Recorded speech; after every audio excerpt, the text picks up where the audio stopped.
This is an update on our archaeology and anthropology. Archaeologists are stunned by the theory that ancient Europeans arrived in Americas. So it's hotly contended. The hypothesis proposed that Europeans made the arduous sea journey thousands of years before anyone else did. The most widely accepted theory goes that the peoples of the Americas began during the Paleolithic period, when hunter-gatherers entered North America from Siberia. Proponents of this argument say they traveled across the Bering Sea, which was at the time a land bridge, its waters having receded because of the Ice Age. And these people came into what is today known as Alaska, and over thousands of years spread down and throughout the entirety of the Americas. There is, however, another altogether more controversial theory that places the people who reached the Americas not from Siberia but from Europe.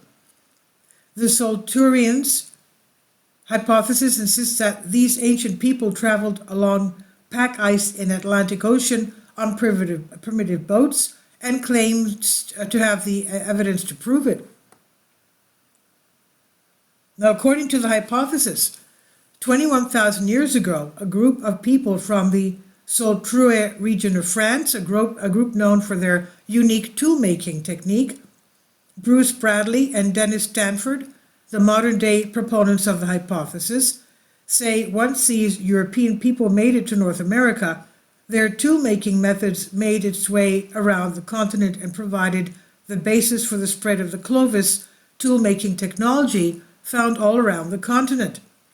And this is a premise in which the hypothesis is surrounded that Clovis and Solutrean technologies are strikingly similar, and potential evidence that the former came from the latter.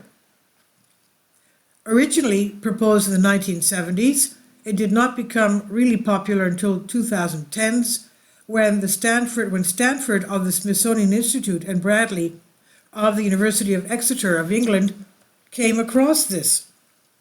Solutrean culture comes from present-day France, Spain, and Portugal, and has been dated to between 17,000 and 21,000 years ago. Their tools and Clovis tools found in the likes of New Mexico share common features. Their pointed tops, the spear tops are thin and bifacial, and both use the outrepassé or overshot flaking technique. And this particular technique reduces the thickness of a biface without reducing its width. Supporters further point to the presence of the specific type of DNA, haplogroup X2, shared by those in Europe and those in North America, though this line of argument has been contended with some experts pointing to the fact that it was part of the gene pool of a single Native American founding population and not from Europe. Other arguments dismiss the hypothesis, including from one scientist who has described it as scientifically implausible. Jennifer Raff, a geneticist writing for The Guardian in 2018, said it suggests a European origin for the peoples who made the Clovis tools, the first recognized stone tool tradition in the Americas.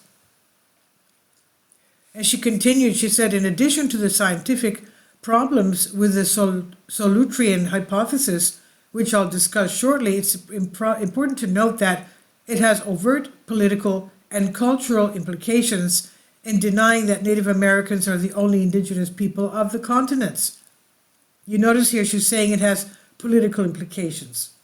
Now, indeed, although this particular iteration is new, the idea behind the Solutrean hypothesis is part of a long tradition of Europeans trying to insert themselves into American prehistory, justifying colonization by claiming that Native Americans were not capable of creating the diverse and sophisticated material culture of the Americas.